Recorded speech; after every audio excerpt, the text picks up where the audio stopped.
Hello everyone and welcome to the channel. I'm back to break down this 10-game NBA DFS slate on DraftKings. Before we get into it, if you do enjoy the content at any point in this video, if you could please leave a like on this video, subscribe to the channel, and hit the notification bell, that would be greatly appreciated.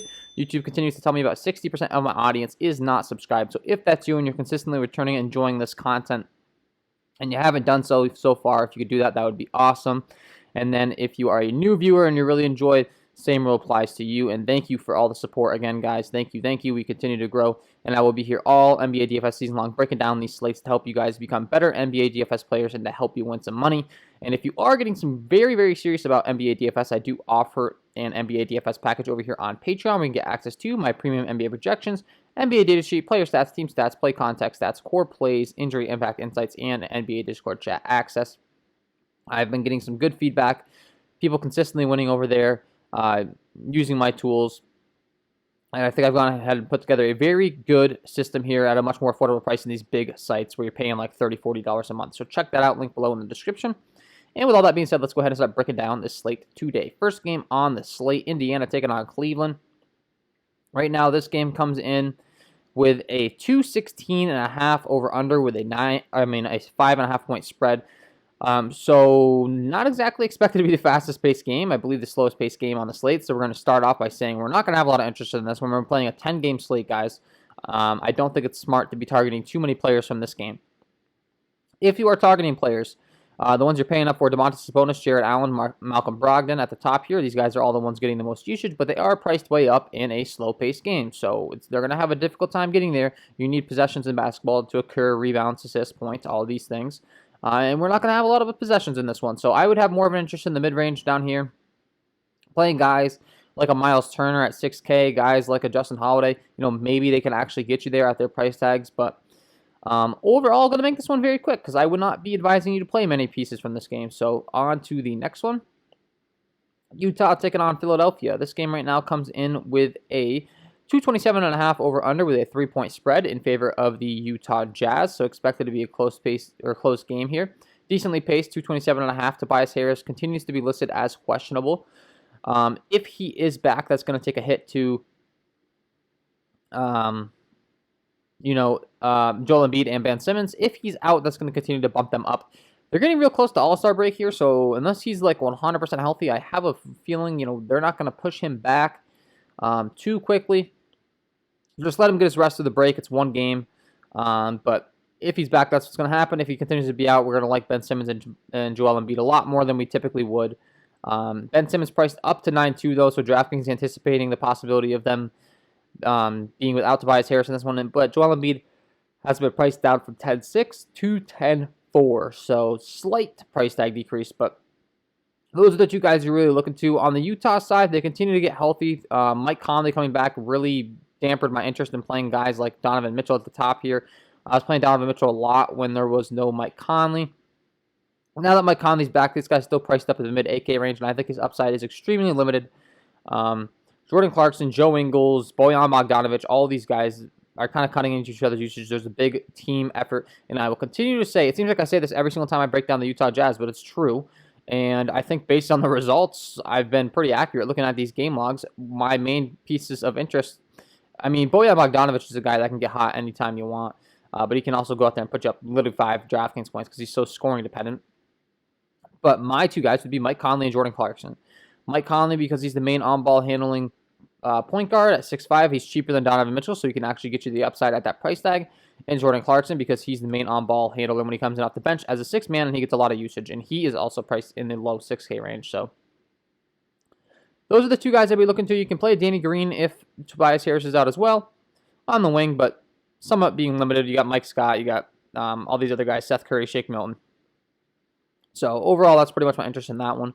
Detroit taking on Toronto. This game, I have no idea if it's even going to play. Right now, it looks like this game's coming in with a 214.5 over under regardless. Even slower than the Cleveland-Indiana game, so I stand corrected. That game is not the slowest pace game. This one is. And a 7.5 point spread in favor of the Toronto Raptors. So you're dealing with a blowout. You're dealing with a slow pace game.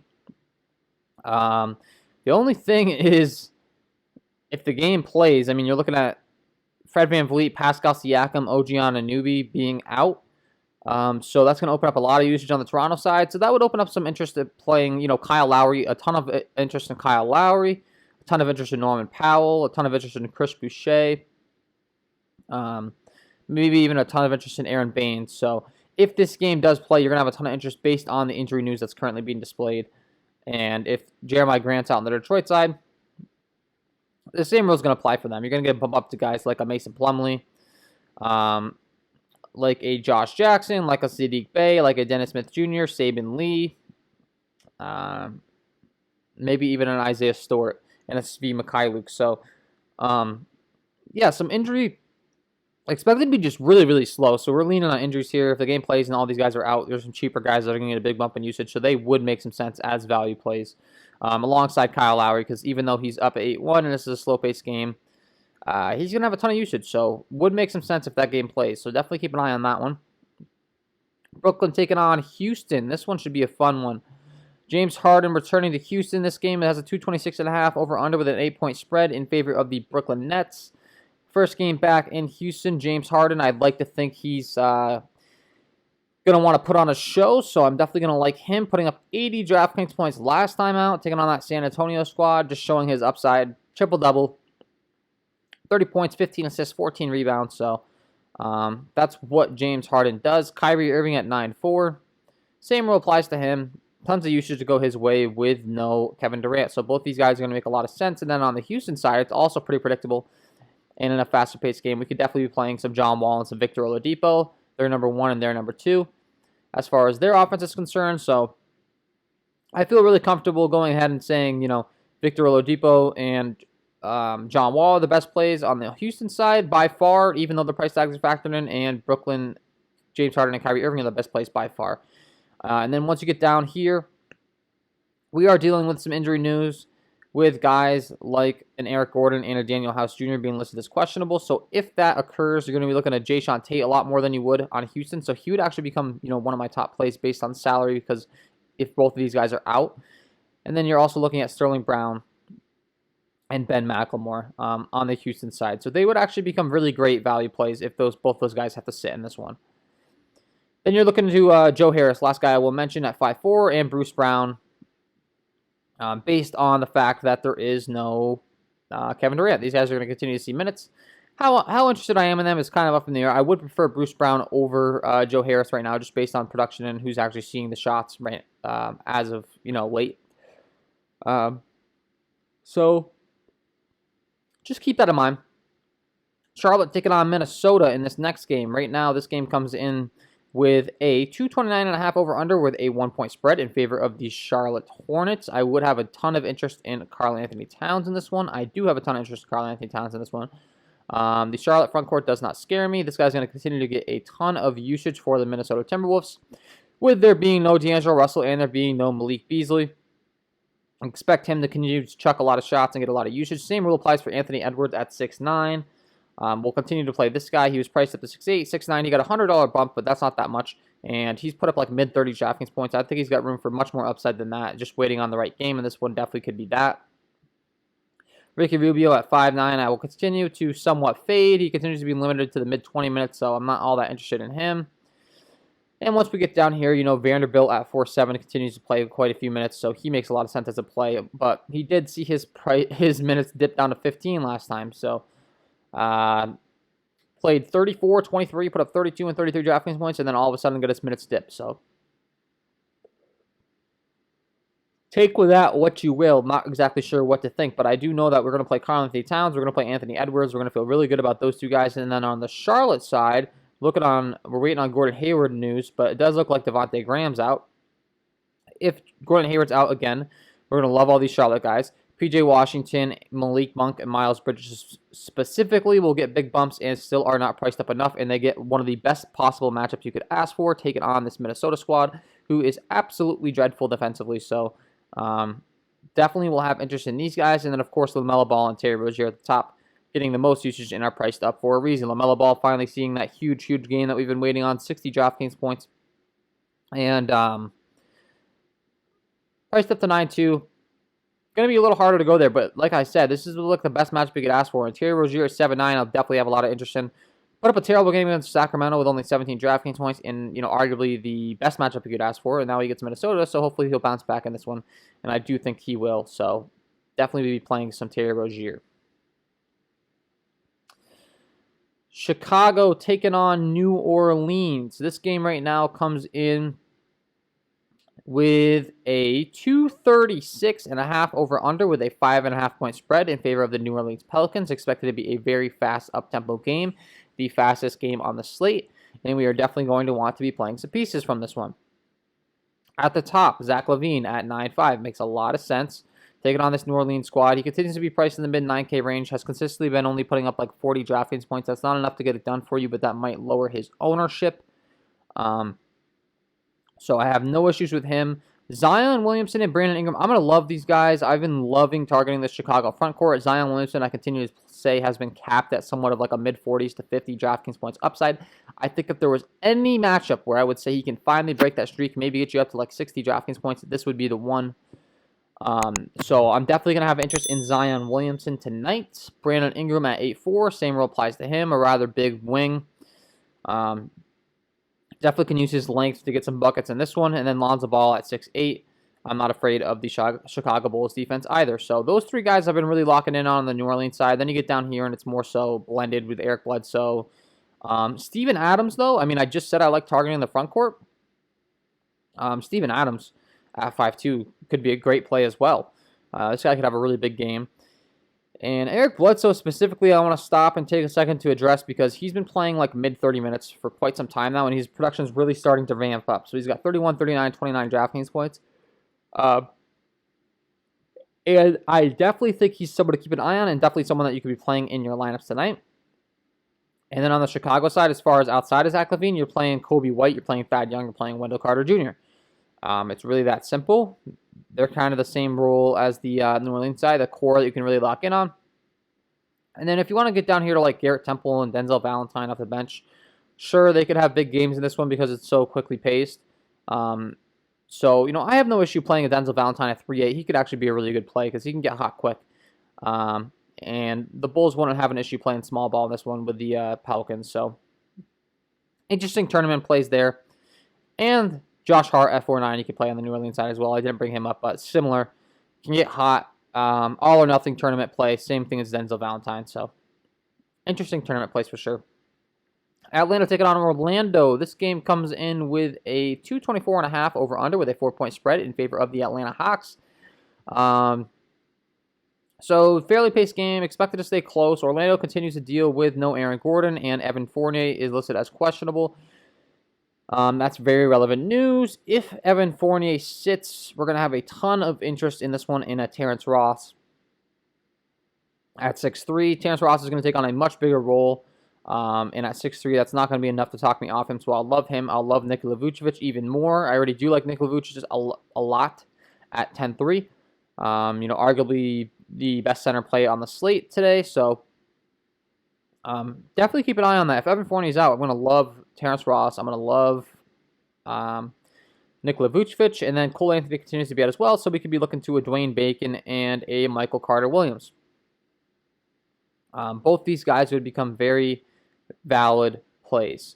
So would open up some great value for us there. And then on the Atlanta side, they are pretty healthy. And then they just got back Bogdanovich as well. He's down here at 3-2, and he's not playing a ton of minutes, but he's playing enough minutes to cut into the rotation and affect some guys. He played like 15 minutes. That's just going to take away some minutes from guys like Kevin Huerter, Cam Reddish, whoever's playing. Cam Reddish is listed as questionable. I wouldn't expect him to play, so continue to play Danilo Gallinari, Kevin Huerter. Danilo Gallinari being the least favorite of the two. Very inconsistent. Kevin Huerter is much more consistent, getting a lot more minutes and much more shot volume. So look to him. And then, of course, Trae Young, Clint Capella, John Collins. They're sort of the big three on the Atlanta side right now.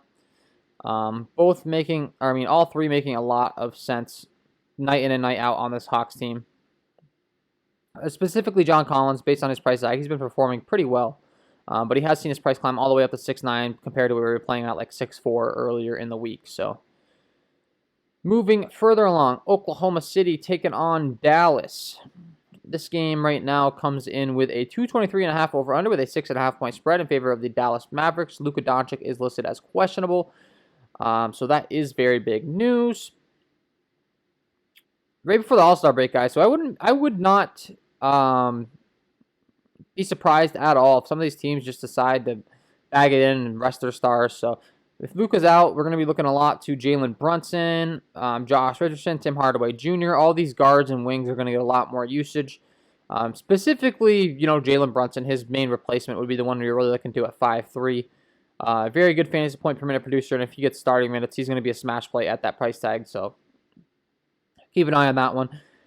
Kristaps Porzingis as well at 8'2" would become a much better play. He'd get a lot more usage with there being no Luka out there. So, and on the Oklahoma City side, it's Shai Gilgeous-Alexander, it's Al Horford, it's Darius Bazley. These three are going to continue to be the main beneficiaries of this offense. They're priced up for a good reason, and they're the three that I'm really looking to on this team. Once you get down past them, it becomes a lot less interesting, a lot quickly. It just drops off. So those are the guys that I'm looking to there.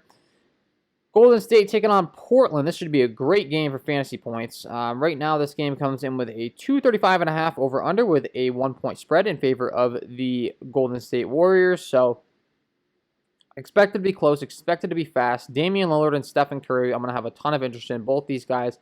Some of the top guard plays on the slate for me, for sure, loving both Dame and Steph in this one at 9.9, especially Stephen Curry at 9.9. He's seen his price tag dip, and I think that this Portland team offers him a very friendly matchup for his capabilities of shooting the three ball.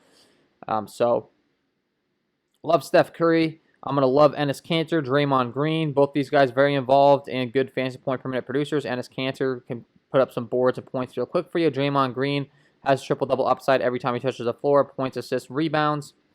Getting hurt last time out and leaving the game. He practiced fully and he expected a return. So definitely like Draymond, like Kelly Oubre at 7K. Andrew Wiggins, I'm not quite as interested in. His production just hasn't been there.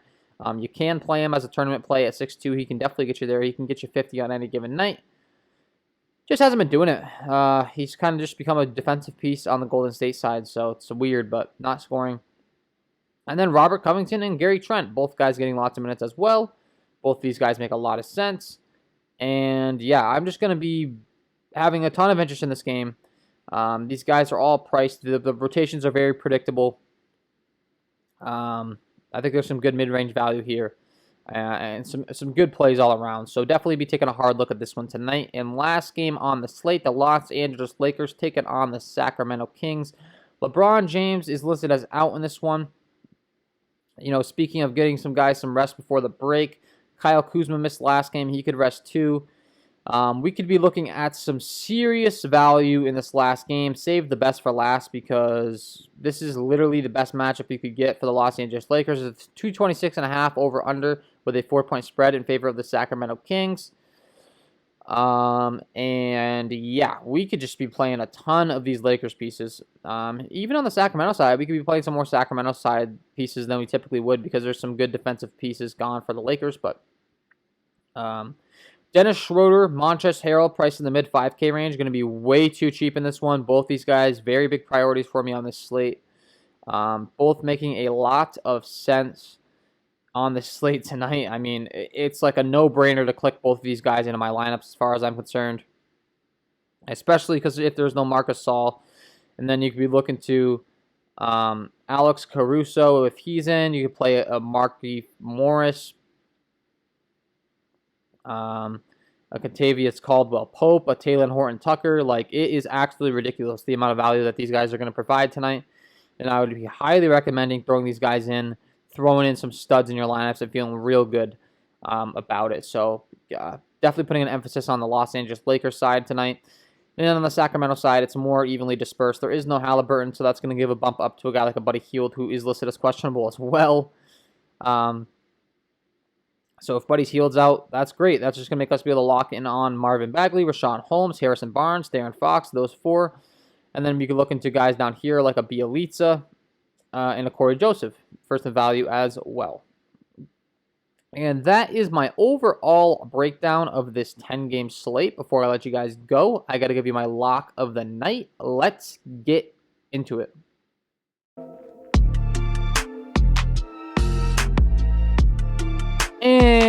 And my lock of the night tonight is going to be Dennis Schroeder at 5'9", taking on this Sacramento squad. No LeBron James. Expect this guy to take over all of the main ball handling duties in this one, and he gets the best possible matchup you could ask for, taking on this Sacramento squad.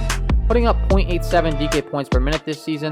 Not exactly the fastest up-tempo game, but when you take away LeBron James, you take away Anthony Davis, you take away maybe Kyle Kuzma, you take away all these guys that have been digging into the usage of Dennis Schroeder, and you put him out there as the main guy, he's going to get the job done for you at this price tag with this matchup. It's just such a good spot. Love Dennis Schroeder tonight, and there's no doubt in my mind that he is my lock of the night. So there you have it, guys. Dennis Schroeder, get him in your lineups. And that is all from me in this one. If you did enjoy the content, if you could please leave a like on this video, subscribe to the channel, hit the notification bell. I would greatly appreciate that. And then don't forget to check out my Patreon package link below in the description. Wish you guys all the best of luck tonight, and we will see you in the next one.